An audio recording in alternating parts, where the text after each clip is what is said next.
so I'm going to pat myself on the back. I called it, I think on Tucker. And even before that, I was saying Trump was going to sweep all the battleground states. But I thought it was going to be a lot closer because I thought, until she kept making blunders. Like if she just never did any interviews and just only did speeches like that first one that she did, like, if you got something to say to me, say it to my face. And the whole place goes nuts. And you're like, whoa, like she was young and energetic in comparison to him. Like, oh my God. And then they all got behind her and you see all the wind behind the sails of the media. They were all moving in march step. They were all marching together. Shah, shah, shah. They were all telling us, she's the best. She's number one. She's going to fix it. And I thought it was working. I really did. I was like, this might work. Yeah. Which is, I was fascinated to see. I was fascinated to see the whole machine turn in support of her. The people that had mocked her approval ratings just 6 months ago, they're making fun of her and how she's largely been quiet. And then all of a sudden, she's our answer. Yeah. That was propaganda. It was wild. Yeah. It was wild. They were propping her up. It was really thin. They did that with Obama. They got away with it then. They propped this guy up to be this demigod that he's not. Did you see Jill Biden dunking on her in that speech today? Was it today? I think it was yesterday. She was talking about joy. Is that the one? Oh, my God. Yeah. It's amazing. Jill Biden, subtly does a Kamala Harris impression, and the audience knows it. And the audience starts laughing. Yeah. Which is just like, I want to be a fly on the wall. I would have loved to see how it's essentially a coup went down. Yeah, that's right. This is the first time ever someone who didn't get elected through a primary is somehow or another the representative for the Democratic Party. It's kind of dangerous. If you really think about it in that regard, Absolutely. It's kind of dangerous. You're right. And it's lies. It's based on lies. And it's not the will of the people. It's not the will of the people, and they're just lying to you. They're hoping that your compliance that you showed through COVID and everything else. That's right. They're hoping that's going to go along with this, and you're not going to stand up and go, hey, why don't you have a primary? What about Shapiro? What about all these different people? What about them running? Let's see what their solutions to these things are. She's already said she's not going to do anything different. Like, this is kind of crazy. Like, what? Meet Teddy, a picky eater, and Roxy, who eats just about anything. Now, watch this. They can't wait.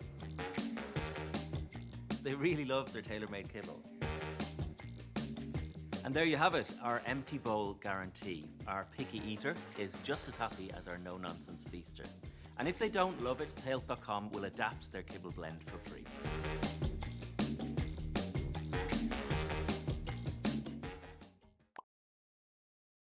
What are we doing? Right. They took away the rights of the people and the Democratic voters to choose their nominee. Weird. Did you see? There's this one in the back room. Crazy video of this poor girl. She's like hysteric, and she's talking to Kamala Harris, and Kamala Harris is talking to her, and she's like, "Don't worry, we're gonna win. We're gonna win." And she's like saying this to this poor girl, like a college girl, who's like full of anxiety and all freaked out, and just. I just get so upset when I watch that because, like, what got in your head that got you thinking that some horrific end to women's rights is coming? Well, what happened?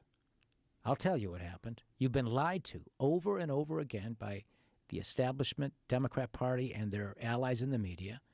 That's a very serious threat. And my daughters are fearful of some of this, and that Donald Trump is this rotten guy. And he's not those things. They've been demonizing him for so long, and this is on purpose. This is part of the political strategy. And eventually, most of the people saw through it. And you don't give yourself enough credit. But when you had Trump on here and then you eventually made your decision, you swayed a lot of people and made a real difference in that election. So thank you for that, because I think that's part of saving America before America could become great again, which is a good thing, isn't it? Why wouldn't America want to be great again? Well, it certainly should be. I mean, it's all... And it is great, isn't it? Why do the Democrats seem to think America's not so great? We've had a lot of problems. There's wrongs in our history, of course, and the original sin of slavery, Jim Crow and segregation, and the treatment of black people in America, that's all very real. They've been screwed. But in spite of it all, this is a country that offers the opportunity we talked about and corrects those mistakes.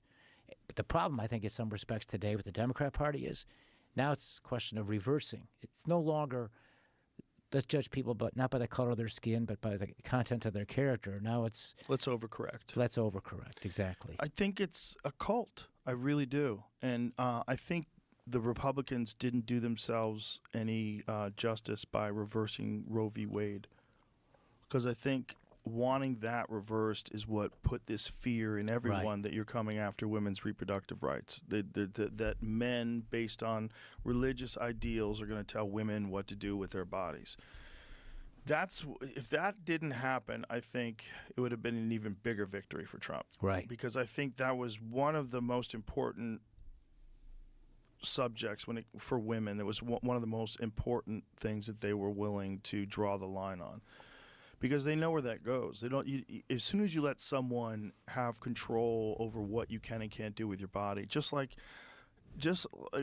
a smaller extent, but like we've talking about with COVID, with so many different things, when people have power and control over people, they abuse it and they manipulate it. And if you all of a sudden have laws, so whether these were unfounded fears or not, women were worried that people would get data from their fertility apps, right? So you have ovulation apps. And these ovulation apps, you say when you had your period, and it keeps track of when you're ovulating. That if a woman had one of those apps and was living in a state, because Roe v. Wade's been reversed, where abortion is illegal, and then she travels to another state and has an abortion, that she could be prosecuted based on the laws of the state, which is, to me, that's terrifying. I agree. Giving people that kind of power Yes. over other people, especially if they're doing something that's legal in that state. The whole idea of states' rights is supposed to be, first of all, we don't need passports to travel from state to state, right? But every state is essentially almost like a little different country that Right. speaks the same language. Right. This is a very different country than California. I Right. lived in both places. Yeah. There's other places. New York's a very different country than this, but we all agree that we can travel back and forth. Right. So then you leave me the fuck alone. You don't know what I'm doing in this state, and I don't want you check. If someone has a miscarriage, and then they go visit a state that has abortion laws, and then they get visited by jackbooted thugs that think that they can impose the law and put some girl in jail to send a message. Yeah. That's fucking terrifying, and that, I think, cost a lot of votes. And maybe it's a wrong perception. Maybe it's an extreme version of it, and I'm exaggerating, but I don't trust people. I don't trust people that have power over people. And I think the less power people have over people, the better. I think if you want people to have less abortions, make more birth control available, make it available everywhere. Education, but that's not going to help because kids are crazy. You get horny, you go nuts. But there's a lot of people that make mistakes that if a man could get pregnant, if men could get pregnant, I always said abortion would be an app on your phone. We would have them at the gas station. We'd get abortions everywhere. Like there would be no babies. It's a very complicated decision for someone to make. And, Joe Biden ironically said it best a long time ago. He said abortion should be legal and rare. I have a long history as a Democratic governor and congressman supporting a woman's right to choose. I haven't changed my view on it. I'm a huge Trump supporter, but I haven't changed my view on it for the same reasons that you just explained. Not to mention the fact that who am I as a man to That's tell what some gets- woman what she could do with her body? It gets so complicated. Yeah. No, it is very complicated. And the people on the other side, the pro-lifers, these are good people who They are. genuinely believe that this is the killing of a baby. What Roe v. Wade had said in its decision, it broke it down into trimesters. And within the first trimester, that's a life in being, but it's not a human being. And that's always seemed sensible to me. But the idea of government doing what you just described, can you imagine a guy like me who's gone through what I've gone through with the government, what it did to me and to my family, not being sympathetic to what you just said about the fear women have? It's very, very real. I don't think you should let the government ever be involved in the choices you make with your body. Yeah. I don't think that. And I understand the pro-life perspective. Yeah. I get it. I've talked to very intelligent, reasonable people that believe that life begins at the moment of conception, Right. even in the case of rape. That's right. I'm like, okay, I don't agree with you, but I understand where you're coming from, and I could put myself in your mindset, and I could see that. I could see how you would think that. I could see how you'd say two wrongs don't make a right. I could see it. I just don't agree with it. And, I don't agree with it because I would not want to be a woman carrying a rapist baby. I don't give a fuck what you say. And if you want to impose that on a person because you have a different set of beliefs in a person. Where does that end? Where does that end? You know? Yeah, right. It gets fucking weird. It gets weird when you let people control people. Think about how many people were yelling at people to wear a mask outside. 90% of the protein in your skin is type 1 collagen, including 70% of the dermis layer, which is where everything is made. It is so important to the body that we happily make all we need until the age of about 25. At that point, production starts to decrease by about 1 or 2% a year. Although moisturizers and creams may help paper over the cracks, if you want to do something to really make a difference, then you have to address the root cause, and that means collagen. When collagen is hydrolyzed and broken down, it can be taken up and used directly by the body to make new cells. Taking collagen with vitamin C also helps stimulate the fibroblasts to produce their own collagen, elastin, and hyaluronic acid, all of which help support more elastic, hydrated, and firm skin with fewer lines and wrinkles. The result? Where's your mask? People are fucking weird, man. When you give them any kind of control over people, I don't trust them. And that's not like a pro-abortion position. That's a I don't trust people and their decision-making ability and their abuse of power decision. That's what that is. That's my position. Yeah, and a lot of those people who were demanding those masks and would deny your right to choose whether you have a vaccine or not, the same ones who are very much pro-choice when it comes to a woman's right to choose, but they don't apply the same standard to other things. I know, it's so fascinating. And it's that inconsistency. My that body, also, my choice. Yeah, right. Yeah. Right, exactly. Which I agree with fucking everything. Right. You know, if you want to get face tattoos, I wouldn't recommend it. But I have a bunch of friends who have face tattoos. Yeah, no, I don't. Jelly Roll's got a bunch of them. I love that guy to death. Post Malone's got a bunch of them. I love that guy to death. Listen, I did all those years in prison with guys like that. A lot of nice guys with face tattoos. How many fighters I know with face tattoos? Yeah. Fucking great guy. Sean O'Malley. Shout out to my man Sean. Face tattoos. Awesome guy. There was a guy in prison named Crow. He was clearly a Dodgers fan. How did I know he had a tattoo? Dodgers right on top of his head. And I sang to this guy and about 110 others at the GED graduation with my prison band, G-Rod of the Jailhouse Rockers. Oh, wow. Yeah. That's hilarious. Yeah. Did you record anything? No, they didn't allow that. But, that's too bad. That would have been amazing tapes. Yeah. You get that on the internet? But you couldn't allow that. You couldn't get that in. You know? Damn. Let them have YouTube channels. But I had... you know how great that would be? YouTube jail channels. YouTube, look, tell the jail, listen, you can make profits off of this. Why don't you split the profits with the inmates? No, look, I met a lot of guys. A lot of these guys are not bad guys. They broke the law, and they should be held accountable and have justice, but also mercy and a chance at a second chance. Also mercy and redemption. Right? Absolutely. A chance at redemption. Please, let's have more of that. We don't have enough of that. Rehabilitation. Whatever happened to that? Some of these guys have such good hearts. There was this bank robber in prison, Michael Torres. Good guy. His name is Socks. Robbed a bank. Could he put socks over his face when he robbed the bank? Is that why? You know, I don't know that, but I have a chapter about him because I taught history with him. He loved General Grant. He wanted to be a lecturer in my Civil War history class. But what he did was he robbed a bank in Central California. You appreciate this. His father was a Pentecostal minister. Oh, my God. And he walks into this bank. His father taught him to always respect the values of respecting your elders, okay? So he storms into a bank with an assault weapon, shouting, "Motherfuckers, everybody go to the side. I'm robbing this fucking bank. I'll kill anybody and blow your heads off. If you don't comply, you don't follow my orders." He didn't say comply, right? So they all scatter around, but he spies out of the side of his eye this little old lady in a corner trembling, standing there.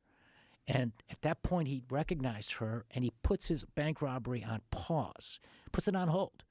And all of a sudden, he goes from this this Mr. Hyde character, where he's screaming motherfucker with his assault weapon, to a gentle Dr. Jekyll. Jekyll, right? Goes to the woman, calms her and soothes her and tells her, "Ma'am, don't worry, this won't take too long. No one's going to hurt you. I won't be long. Let me get you a seat." And so some guy's sitting in the chair, and he says, "Get up, motherfucker, or I'll fucking blow your brains out." And he ushers her to the seat, okay? Oh, my God. Sits her down. Oh, my God. Then he goes back to the bank robbery, gets all the money, stops by, says goodbye to her, leaves, didn't plan his getaway so good. They get him within, 10, 15 minutes. Didn't take long. He's apprehended. He's got no defense. There's all these witnesses saw it all. So his lawyers correctly say, we better just ask for mercy. Don't even pretend you didn't do it. Plead guilty. Prosecutors want 20 years in prison for Socks. Okay? And they mostly always get what they ask for, these federal prosecutors. The defense lawyer recognized the judge was like 83 years old or something. They bring this little old lady in as a witness in what they call mitigation, a mitigation witness, to say that Socks, the bank robber, had some good qualities. She tells the story about how kind he was to her in the midst of this bank robbery, and the judge gave him 10 years. Wow. So his kindness to the old lady and respecting the values of his father saved him 10 years. And he was a great guy to do prison time with. If you got to do time in prison, Socks was your kind of guy. Fun. And he lectured in my class, and he talked about General Grant as Shiloh, and he kept telling these guys, the motherfucker was a badass, dude.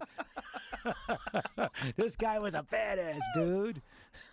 That's hilarious. Yeah, there's good people that make bad choices. Yeah. Yeah, and if we're going to throw people away, that's crazy.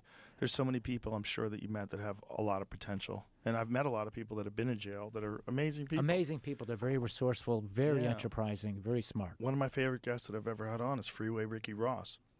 Tell me, is that the singer? No. Yeah. No, it's the real one. Okay. The real Ricky Ross, who was selling cocaine getting it from the government and selling it in South Central Los Angeles and not even knowing like what he was a part of, the funding the Contras versus the Sandinistas. Holy shit. Yeah. No kidding. In the 80s. The whole Oliver North thing. Yeah, right. That's Freeway Ricky Ross. He was a legend. He was Holy making millions every week, millions of dollars. Couldn't read. Right. Couldn't read. Was a tennis player, really good tennis player, but not good enough to be pro, but illiterate. Goes to jail, becomes a lawyer in jail, teaches himself to read. Was goes it state over, prison or federal prison? The world is changing, and at Tech, we are too. Now we're focused entirely on the metals that matter. I believe it was federal prison. Yeah, okay. I believe it was federal prison. Yeah. Goes to jail and finds out that, because he understands law, that they had used the 3 strikes rule incorrectly. Oh. And that it's supposed to be 3 separate incidents of felonies. This was 3 felonies in one incident. Yeah, right. And so he got off. Beautiful. He got himself out of jail. How long was he in? Oh, he's in a long time. How long was Freeway Ricky Ross in? But he's the nicest guy. He's funny. He's like, you telling me this guy didn't deserve a second chance? Yes, exactly. He's a young kid surrounded by drug dealers. That's They're the right. only people that had any money. Life sentence was reduced to 20 years. I think he did 20 years, got out in 2009. Wow. Where's he at now? He's back in L.A. He just did the podcast recently. How long ago did he do it? Last year, I think. Was it last year? I feel like it was this year. Yeah, no, it was this year. What month? 6 months ago. 6 months ago, Summer. yeah. You know what I'd like to do in my new beginning? Make enough money where we can have financial security for my family and my long. I was making $62 a year, every year for 8 years. Right? I'm a Jesus. lawyer. I went to law school. Like this is what I get for What do going they to college pay and you law school. for in jail? What do you get paid for? I was a tutor for my first couple of years in the higher prison. And then when I got to the camp, orderly, where you mop floors, you sweep floors, worked in the library for a while. I had all kinds of jobs. Worked in the gym. How rude is that? They give you $1 a day. The worst job was in the kitchen. And I write in the book about the day it looked like I was going to go home in August 2019. Trump was pulling me out. But he was getting all this pushback from the politicians. And he had a problem because he had called Zelensky in Ukraine. And the Democrats were going to impeach him over that telephone call, which was absolutely the right thing for him to do, because there was evidence, videotape evidence of Joe Biden talking about Burisma and Hunter Biden, his son, and firing the prosecutor, or he's going to withhold $1 billion of federal money, U.S. money, to Ukraine. Yeah. That's perhaps probable cause of a crime, but it's at least reasonable enough for the chief law enforcement officer, the president, to ask this guy, would you look into it? That's all he did, and they impeached him over it. So now I'm on hold. But when it looked like I was coming out, and I was literally transferred out of my camp, and they said, you're going home, Trump's sending you home. I had to go back. Understandably, Trump did the right thing for political purposes. The White House did. But they put me back in the kitchen. One of the cops there felt like, who's this guy think he is? Some like special inmate because the president almost pulled him out? We're going to show this asshole. He ain't no big deal. So they put me back in the kitchen at 4 o'clock in the morning. You got to be there. You wake up at 3:30, washing pots and pans for 8 hours a day. They called me the governor of the dish pit. right? Oh. Yeah. So that paid $525 a month. That's so crazy. But here's what I like to do. I want to be successful, make money. Things are good. Have a best-selling book, maybe, God willing, who knows. I'd like to meet your guy Rick Ross and others, and I'd like to have a foundation that actually does something meaningful, like maybe some sort of vocational training, culinary training for inmates who are coming home, have no opportunities to learn a skill that they don't teach in prison, but they should. You and should give 'em a talk to chance. Josh Dubin as well. Yeah, well, Yeah. You'll help me get a hold of him? Yes, I'd love that. absolutely. I Yeah. feel like that's my calling. I feel I should do that. Yeah, I'll connect you guys. Yeah. I love that guy to death, and that's his main quest in life. Mm-hmm. You know, to help people. And then he's got so many stories of these people getting out and doing incredible things and helping other people Yeah. as well. Yeah. Turning it back around, giving Yep. back, trying to work and educate these young guys, and also trying to stop them from doing bad things. Like just give them some life skills so they can make good decisions instead of bad decisions. Because some people are just like, there's a reality of being trapped by your circumstances, and it's, if you have not experienced that, and luckily I haven't, and I'm very fortunate, but there's a lot of people that do, and to discount that is fucking crazy. And we take people and we just put them in cages and we forget about them, and it's convenient for us, and just lock them up, just lock everybody up. Like, stop locking people up. What we need to do is understand that we lock more people up than anybody, anywhere, and it doesn't make us safer. What we got to do is get to the root of why so many people are getting locked up. Yeah, that's And right. we've ignored that. We've ignored that. It's like we're constantly cutting cancerous tumors off. We're not going, hey, why do we keep getting cancer? Like, is there something we could do different? There's a lot we could do different. Think about just the money that we have sent to Ukraine. Imagine if that money just went to rehabilitating the cities in North America. There you go. How much good could you do with $200 billion in America in a year? You want to hear a real cynical thing about the Democratic Party? Don't forget, I was a Democratic governor. I was the first Yeah. one to endorse Obama. I supported Nancy Pelosi in the House. Okay? I support her stock trades. Yeah, I didn't know about any of those. Did you go to Pelosi Stock Tracker? No. You ever seen it? Oh, it's No. so good. You're kidding. Yeah. Oh, my No God. kidding. I'm not really a stock market person. I don't pay attention. But I do know people that are very invested in the stock market. And Pelosi Stock Tracker is legit. Like, you could find out what she's buying, and you should buy it. That is really, really interesting. Well, if I want to, She's a really good stockbroker, Rod. I'm going to do that tomorrow because I told you I want to. She's super good at it. Yeah. I don't know how she has the time, considering she's so busy serving the people. But, you know, if she was just a pure stock trader, she'd probably be the biggest of all time. She's that good. Well, probably Dude, not. she's got to know. Because she doesn't have the inside information she has. Is that? No. She's a psychic. She's got talent. She gets it. I got you. She gets it. In any event, Break free with the new Opera GX, the browser that puts you in control with a brand new design that frees up even more pixels for personalization and an inventory of features to up your game at every level. Like GX Control to help rein in your resources with integrated limiters for RAM, CPU, and network. A sidebar for direct access to your favorite side quests, streams, and posts. And built-in privacy tools like ad and tracker blocker. we were talking about what? You know, if she was just a time, considering she's so busy serving the people, but, you know, if she was just a pure stock trader, she'd probably be the biggest of all time.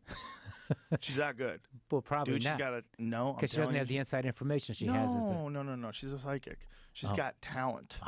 She gets it. I got you. She gets it. In any event, I do know people that are very invested in the stock market, and Pelosi Stock Tracker is legit. Like, you could find out what she's buying, and you should buy it. That is really, really interesting. Well, if I want to, She's a really good stockbroker, Rod. I'm going to do that tomorrow because I told you I want to. She's super good at it. Yeah.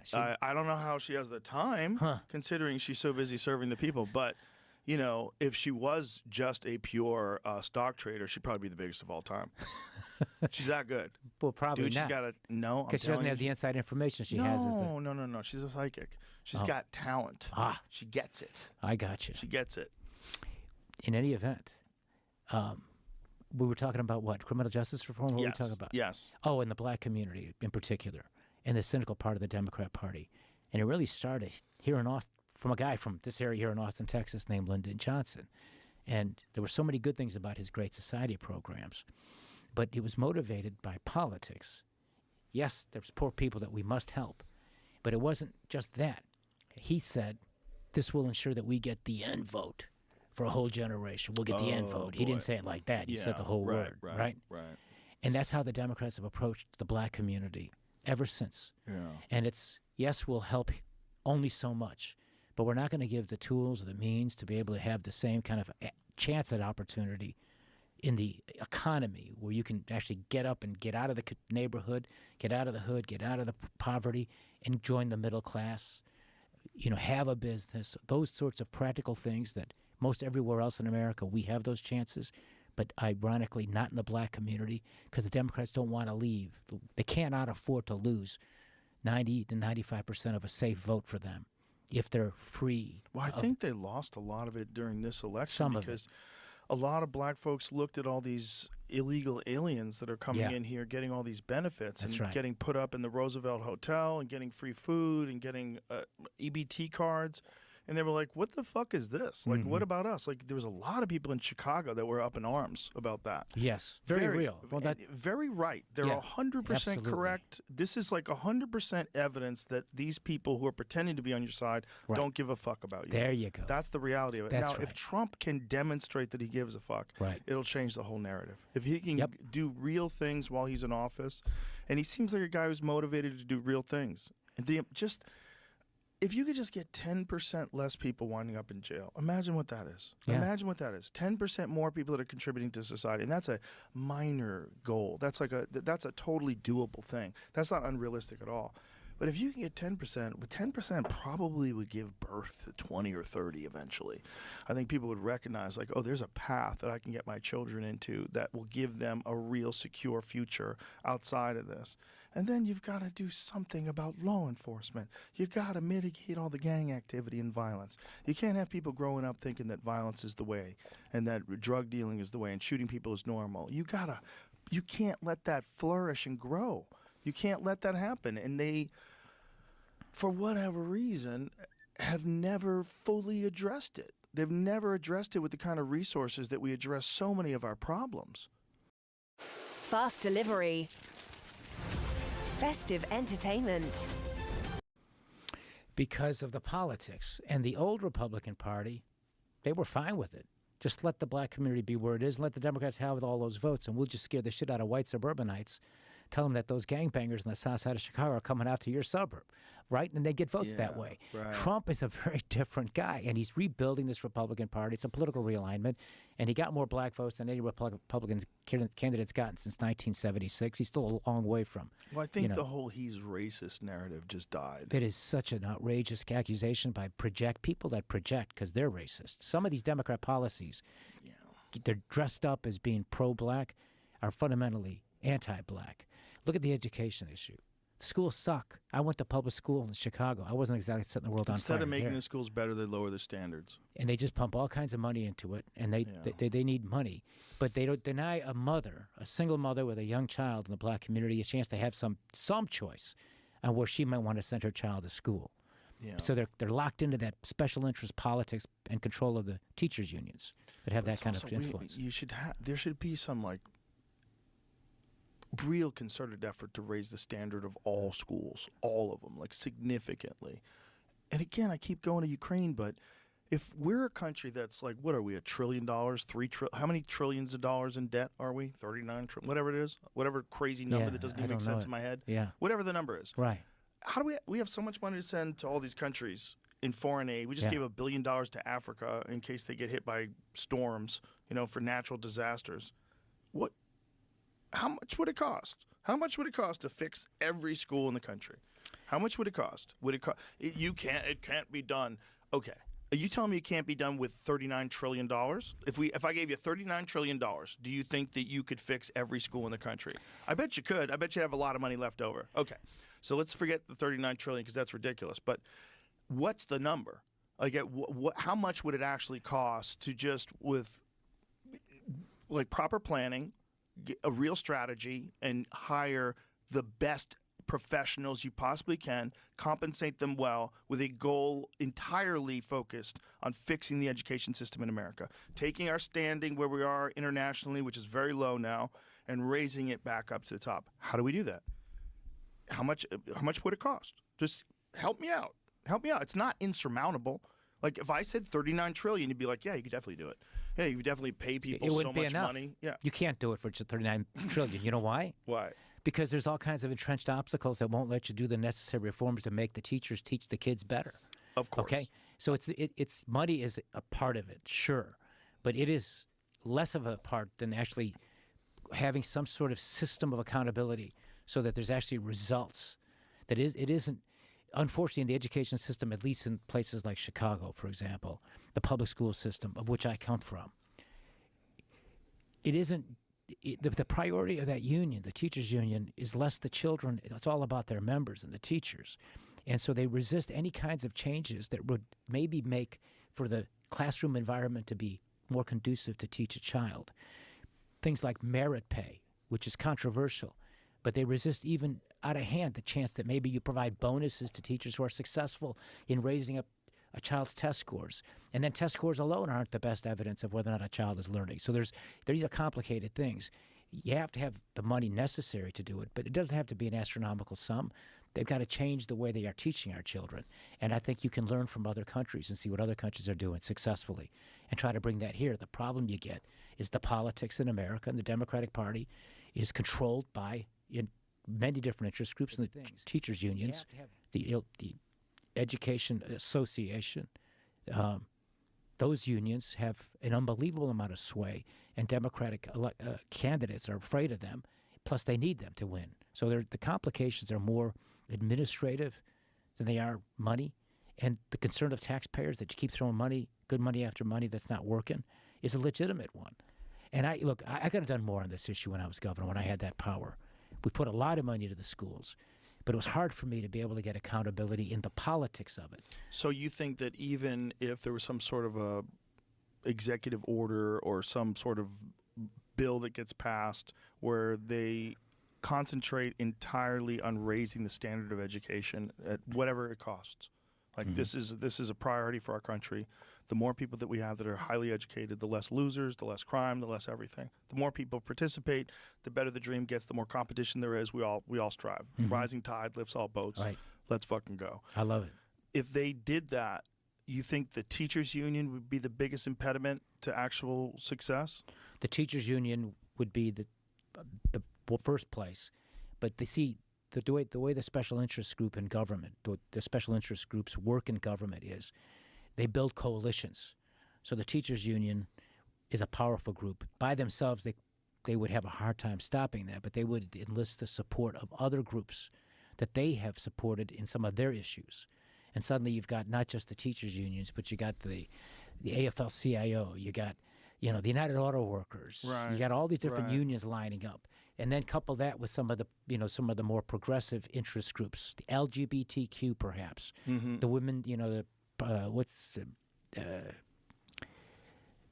pro-choice group, that's Planned Parenthood. Those are organizations that have those alliances with the unions, even though their issues are far apart. The concerns they have are very different, and they don't match up, but they've got these coalitions. So you'd have to get over all of that in order to be successful, not to mention the fact that you've got, natural resistance to, significant change. But if you're looking for a place that's crying out for major reform, all you got to do is look at the performance of kids that come out of public schools in poor neighborhoods and say there's something really wrong here. And it's black kids who are disproportionately getting screwed. And then there's also the factor of they're growing up in crime-ridden neighborhoods, and they're probably not getting enough nourishment. There's a lot of factors that would also inhibit your ability to even absorb information, the stress and the trauma. So what you really got to do is fix all that in cities. That's another thing. Like, how much would it cost to significantly put a dent in crime in all cities and do it in a way where people didn't think you're sending the military in to clean up? And, it's not a militarization of cities. Like, there's got to be a way to do it. How much would it cost? How much?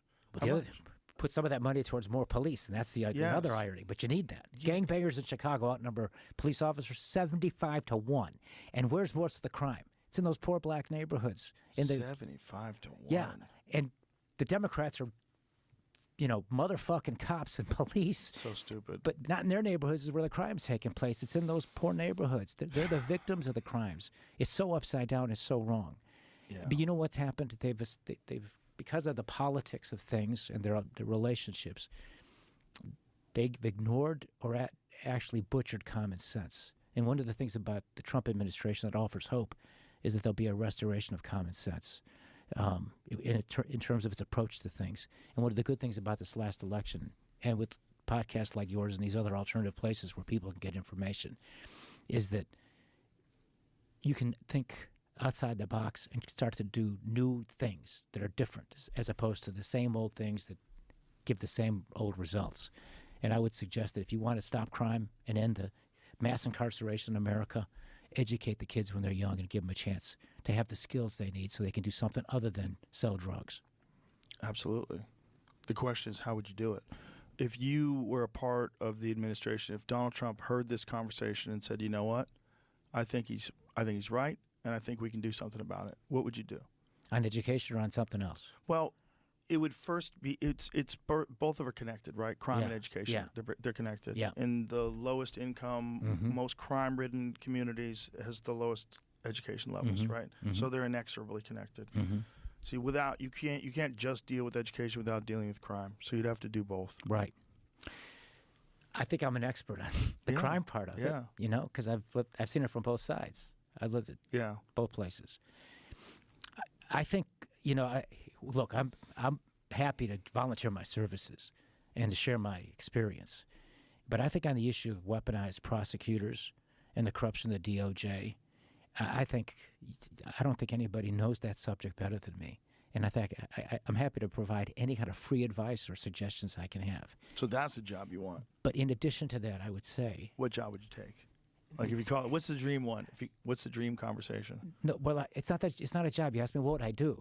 Right. What would I do? But isn't there like a title that would allow you to do what you want to do? I don't know, but I'll just say it isn't just that, though. Okay. See, I think I can bring my own experience from the time I had in prison with my homies in there. Yeah. Like I said, most of them all did it. You have homies. You're like one of the few former governors with homies. Like legit. You can say that unironically. No, if my friend Spade, Joe Nair Moore is listening, shout out to Joe Nair Moore or Walter Hill or Gregory Blaylock, drug dealer from South Side of Chicago. Imagine any other guy who is a former governor saying homies and having it be authentic. Was it authentic? 100%. Yeah. So if, you feel me, bro? Yeah, like for real, a guy who hadn't done time to say my homies, like shut the fuck up. Those guys you play pickleball with? Yeah, right. Shut up. But you have actual homies. Yeah, and I try to help them as much as I can now within my limited ability. But the way I can really help is I think I can bring a perspective on how merciless our criminal justice system is and how we do have a country of mass incarceration and how this woman, a black woman, wrote this best-selling book called The New Jim Crow and how it's an excuse and a reason to discriminate against black people based upon their felony convictions. How they go to prison, but they're not guided to actually learn the skills they could use one day when they get out of prison. All these things can be corrected. I feel like I can be helpful in something like that. I think you're the perfect person to ask us about how do you feel about private prisons? I don't know enough about all the details, but I'm very suspicious of that, the profit motive in private prisons. And a lot of for example, the commissary stuff, that's been privatized, things along those lines. I don't know enough about that. My feeling is probably not, but maybe you can do some version of that by contracting out to some private companies to come in and educate inmates, which might be interesting. Bring some private companies in that could teach vocational training, particularly culinary skills, which is very much something where you can get out of prison and have a chance to get a job, maybe get your own restaurant, start your own business, practical things. Privatize some of that might be worthwhile. That could work. But as it is right now, government doing it, they're not doing it. By the way, if you want an argument against, socialized medicine, and I believe healthcare is a human right, and I believe I was the healthcare governor, I frankly think, Joe, even though I'm the only governor impeached in Illinois history, and they won't even let my portrait up there in the state capitol, I'm the only one. Really? I feel like I was the best governor in Illinois history for the shit that I did for regular people. Healthcare for every child, free public transportation for our seniors, for the disabled, mammograms and pap smears for underserved women, and if we find cancer, we get it treated and save their lives. This thing called open road tolling where commuters can go without having to pay tolls. They've got a transponder where they can go all across the country. We're the first in the country to do that. All kinds of stuff. Where an average citizen says, this Governor Blagojevich did this for me. I can't think of a fucking thing any of my other governors have ever done for anybody I know. If you can think about what has Governor X done for me that I feel in real life. So I think I did those things. And to brag on myself, I just got off message. What were we talking about? Well, we were talking about what would you do? Yeah. What would be your dream job? And helping along the lines of that, and again, even volunteering. But you were talking about Yeah. criminal justice reform Yeah. because, like, who would know about it more than you? Correct. Yeah. Yeah, correct. That makes a lot of sense. You got to go to Congress. You got to change those laws. You got to undo some of those guidelines because these judges are required by law to whack a guy because he fits certain criteria, but they don't look at the other stuff in his life, that this guy's never had a crime before, that he's got a family, that he's actually done good works. Those things aren't taken into consideration when they have these guidelines that the judges have to follow. They were pushed by prosecutors to give them the tools to go after, criminal behavior. How much of an effort, once you actually get inside, is there to rehabilitate you? Almost none.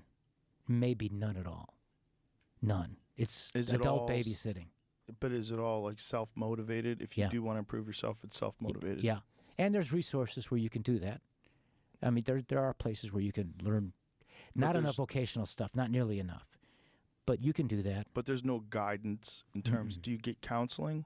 Counseling, yes. So that is guidance in Not some really. way. No? I mean, like guidance, they don't teach you anything. They'll, Well, in your situation, But they didn't teach the other guys. I mean, I know enough about that to know that they weren't getting any kind of guidance. The counselors are just giving you guidance on how to deal with the world we're in. That place. And also no motivation to try to improve yourself or to figure out why you got in there. Yeah, there's some motivation. So, for example, I'm singing Jailhouse Rock before 110 inmates who the day before I see in the yard all muscled up. They're all big muscle guys. They got tats all over, right? And they got interesting hairstyles. Some of them Fu Manchu, they look like Genghis Khan, some of them, right?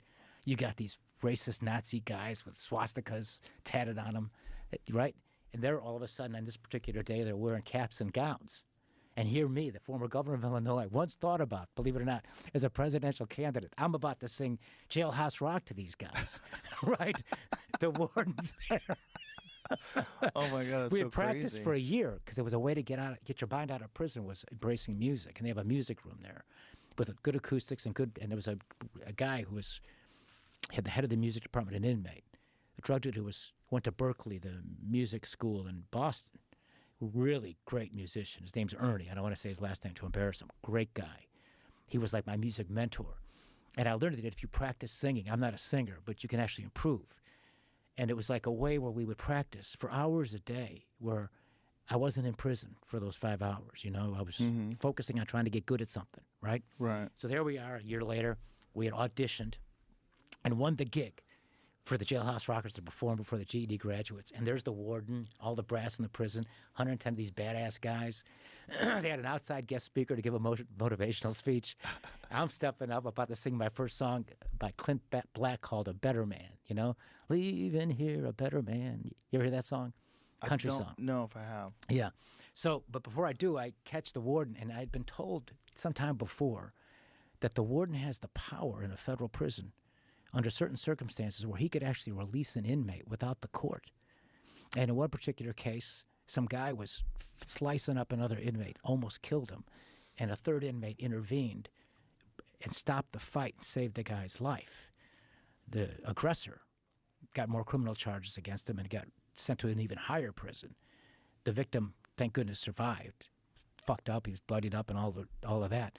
But the third party that intervened, the peacemaker, saved a life. The warden sent him home. Wow. He had the power to do that. So I was told this. Now suddenly I'm about to sing Jailhouse Rock, right? There he is. I think I'll go off the program and ad-lib a little bit because I've been on stage before. I know how to do that. So I look at the warden and I say, I'd like to dedicate this song to the warden. Please release me, let me go, because I don't want to be here anymore. Right? That's hilarious. Nobody laughed. Really? Laughed. Nobody laughed. The warden's staring at me. All the inmates don't know what to make of it. They were afraid to laugh, That's hilarious. But GED is one way where you can get a reduction. You can get good time, so you can spend a little less time in prison. They'll give you maybe, I don't know, several months or maybe a year off your sentence or something. So there are some incentives. Okay. Yeah, something like that. There should be more of that. Yeah. Listen, man, you had a wild life, and I'm glad you're out. Thank you. And I'm glad I listened to you on Tucker, and I got a different sense of who you were than what the narrative was that I saw over the media. Yeah, obviously, I don't know what happened, but I think you're a good dude, and I enjoyed talking to you. I appreciate you, Joe. God Thank you very bless you, much. and congratulations on Thank your you. great God bless you success. too. And this book, is it done? Is it almost done? Do you have a publisher? We kind of glossed over that a little bit. Yeah, so it's Vindication Publishing, my own little publishing company. Oh, I've pre-sold okay. 8,000 books, so far so good. The reason I have to do it myself is the New York publishers don't like the good Right. Trump stuff. Are you have an audio version that you're going to do? I'm going to do an audio Okay. version. You'll Yeah, do it, right? Absolutely. Okay. Yeah. All right, it has yeah. to be. Yeah. All right, thank you. Yeah. Appreciate Thank you very much. Bye, everybody.